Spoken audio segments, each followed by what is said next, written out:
Sometimes a journey isn't just about seeing a new place. It's about feeling it, letting it seep into your bones and change the way you see the world.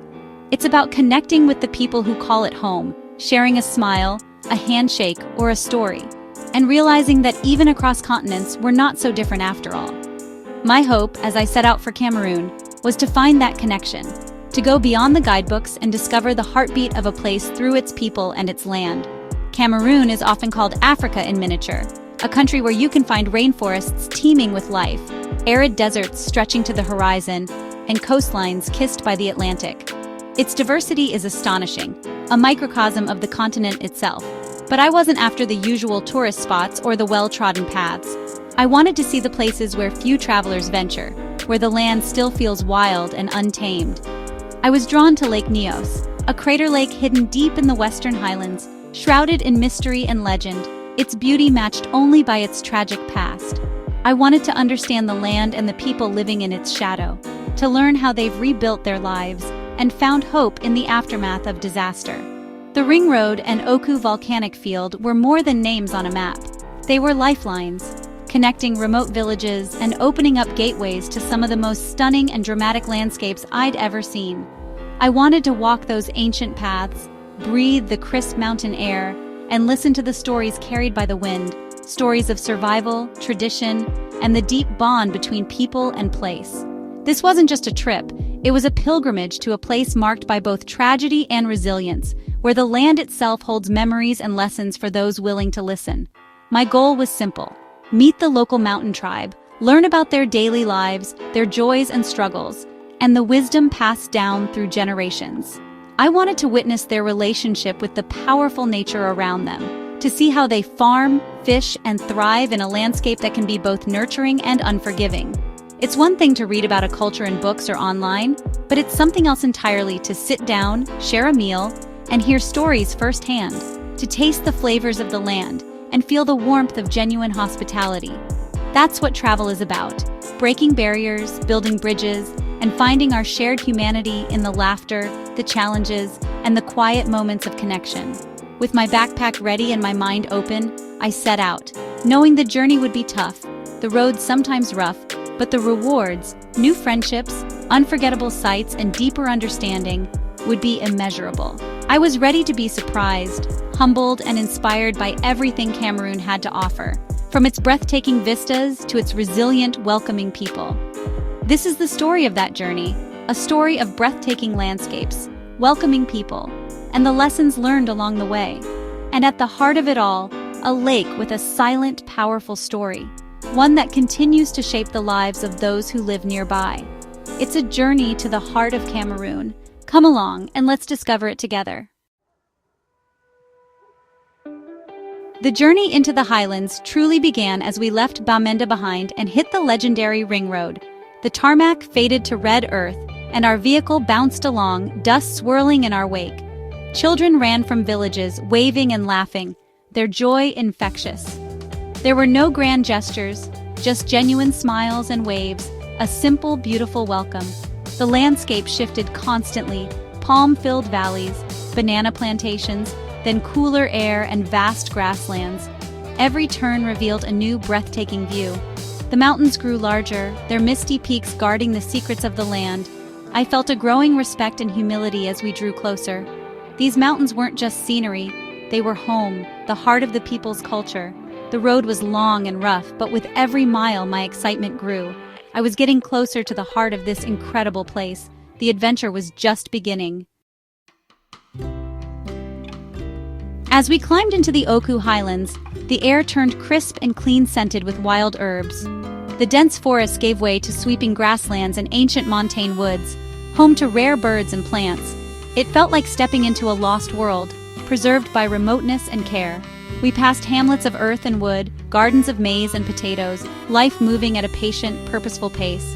Women carried firewood with remarkable grace. People worked the land in harmony with nature. The colors were stunning. Deep greens, rich soil, wildflowers, and sunlight making the dew sparkle. No photo could capture this beauty. It had to be experienced.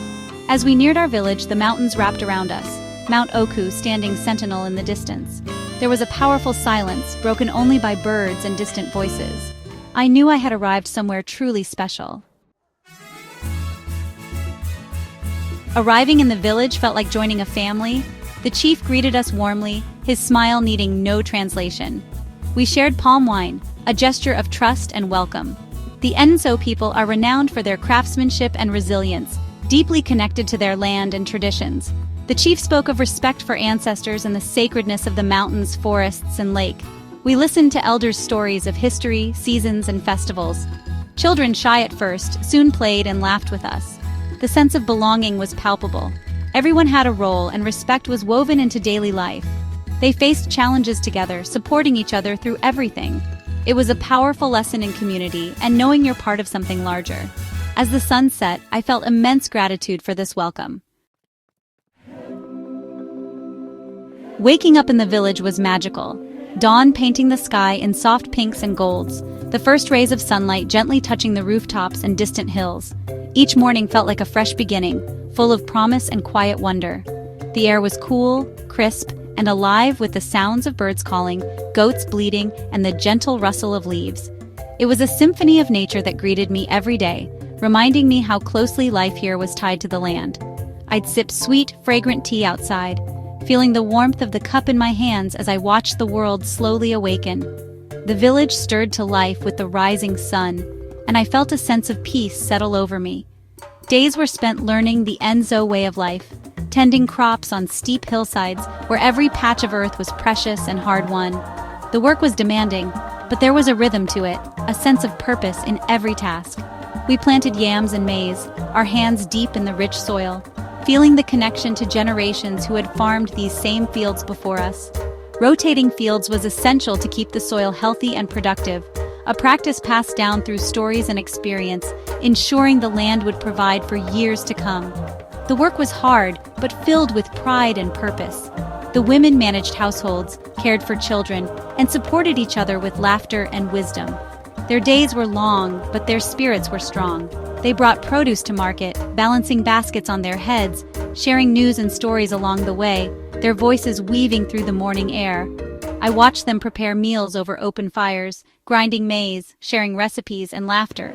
Cooking was more than a chore. It was a celebration of community and tradition. Their strength and humor were inspiring. They were the glue of the community. Evenings brought music, drumming, and the warmth of shared stories around the fire, where everyone gathered to unwind. The rhythms of drums echoed through the night, and stories passed from elders to children, keeping history alive.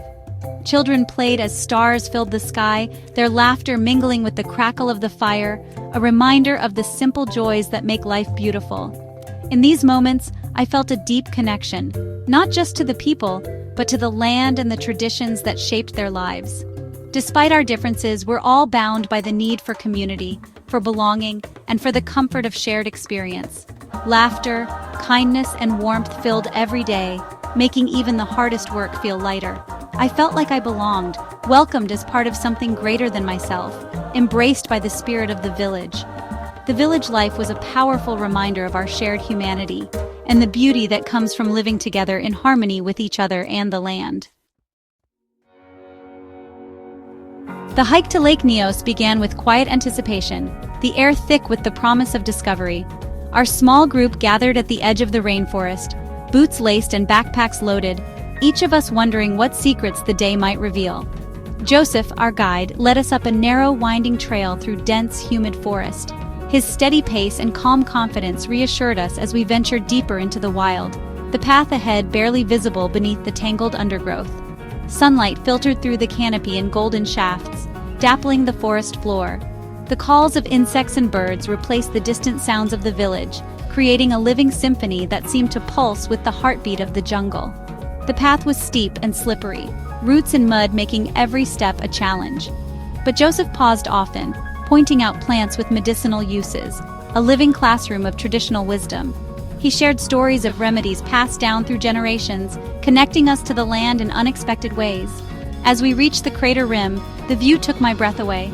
The forest fell away beneath us, replaced by a vast open sky and the promise of something extraordinary just beyond the edge.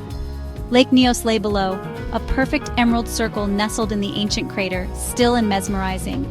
Its surface was so calm it seemed almost unreal. a mirror reflecting the sky and the surrounding cliffs. The silence was profound, broken only by the occasional call of a distant bird. The place commanded respect, its tranquility masking a deeper story.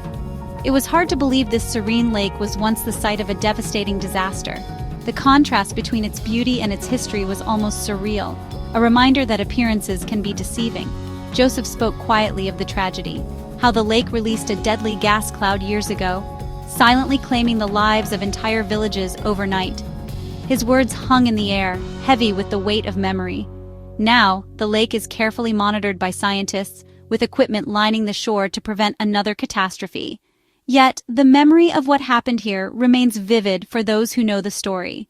It was a sobering reminder of nature's immense power and how quickly life can change in the shadow of such forces. Beauty and danger coexist here, side by side. The lake's surface may be calm, but its depths hold stories of both wonder and warning. The lesson was clear: respect for the forces that shape our world, and never take the quiet moments for granted. Descending to the water's edge felt like entering another world. The crater walls rose around us, thick with green, the silence deep and heavy. The lake's water was a mysterious, mineral-rich green, clear near the shore, an opaque abyss further out. Joseph explained the color came from iron and minerals. I dipped my hand in. The water was cool, almost soft. There was a strange energy here, a sleeping giant at rest.